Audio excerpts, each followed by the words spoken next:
Welcome back to Beyond the Jump Scare, and welcome to the final episode of the Yuletide Terror series.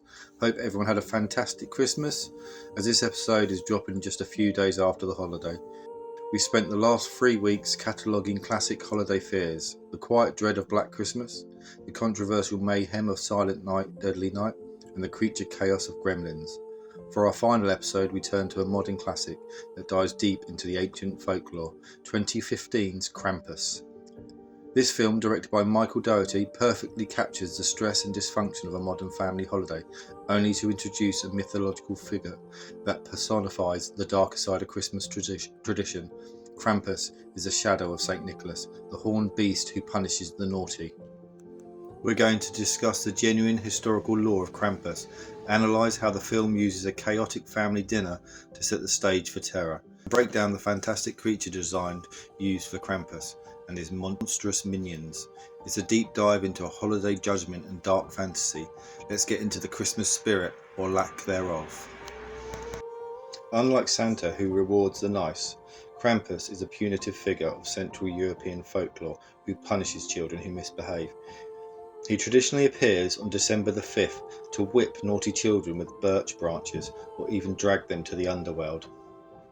This film does an excellent job integrating this history. The German-speaking grandmother, Omi, is the keeper of this truth, giving the legend weight and authenticity. The film presents the idea that Krampus is a dark, elemental force, not just a monster, but the embodiment of the holiday spirit's complete absence. He is summoned by a boy named Max, who loses belief in Christmas and rips up his letter to Santa, symbolically rejecting the holiday essence. This gives the horror a clear internal catalyst driven by emotional breakdown. The brilliance of Krampus lies on how long it spends establishing the family's total breakdown.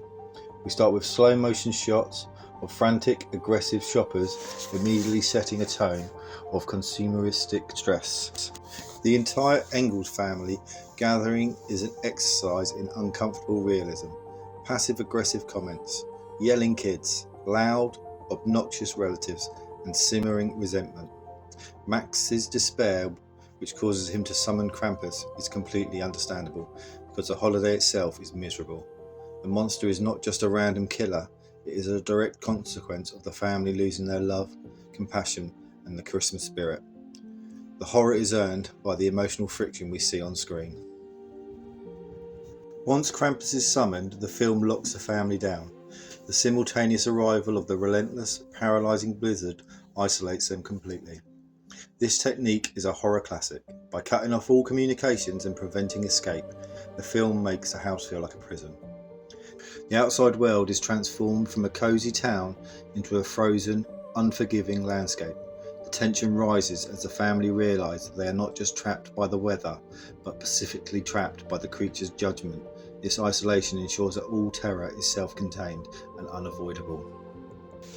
Michael Dougherty, who also directed Trick or Treat, is known for respecting practical effects, and this film is a showcase of spectacular monster design. Krampus, the creature itself, is imposing and detailed, using mostly practical effects for its height, horns, hooves and face. The film smartly keeps him shadowed for much of the movie, focusing on his jingling chains and ominous shadow before the reveal. The minions, the film's supporting monsters, are a nightmare blend of familiar Christmas symbols and horror. We have the malicious Gingerbread Men, tiny, fast and armed with nail guns. The parasitic dark elves, fast, aggressive and carrying the victims away. And the terrifying angel, a demonic oversized jack-in-the-box that consumes the victim's whole. These creative monsters make the film feel fresh and unique, moving beyond the usual slasher tropes. Krampus has one of the most memorable and unsettling endings in recent horror history. After the dramatic final confrontation, the film appears to end with the family waking up, believing it was all a dream and having rediscovered their love for each other. But then comes the brilliant, dark twist. Krampus has gifted them a permanent, horrifying warning, a snow globe with their house trapped inside. We realise they are being observed and judged forever. This ending changes the meaning of the entire film. It's not just about surviving one night, it's about a constant cosmic reminder that they failed and they can be taken back at any time.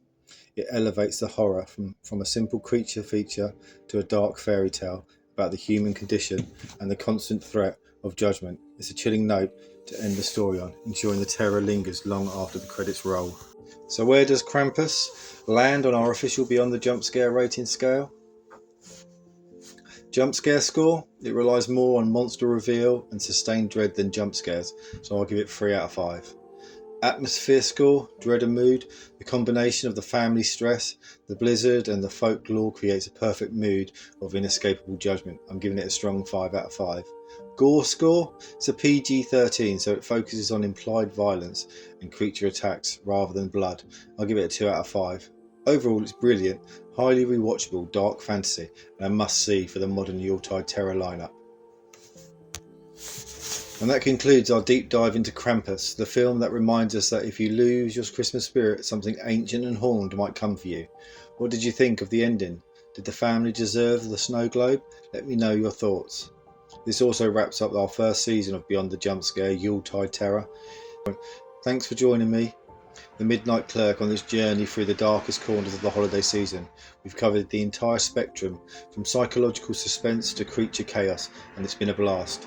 Before we go, remember you can find more of my thoughts on horror, film analysis and all things cinematic over on my blog Beyond the Jump Scare. We also have t-shirts available at TeePublic Beyond the Jump Scare. And now for some exciting news. This is the last episode of the year, and when we return in the new year, we have a brand new format.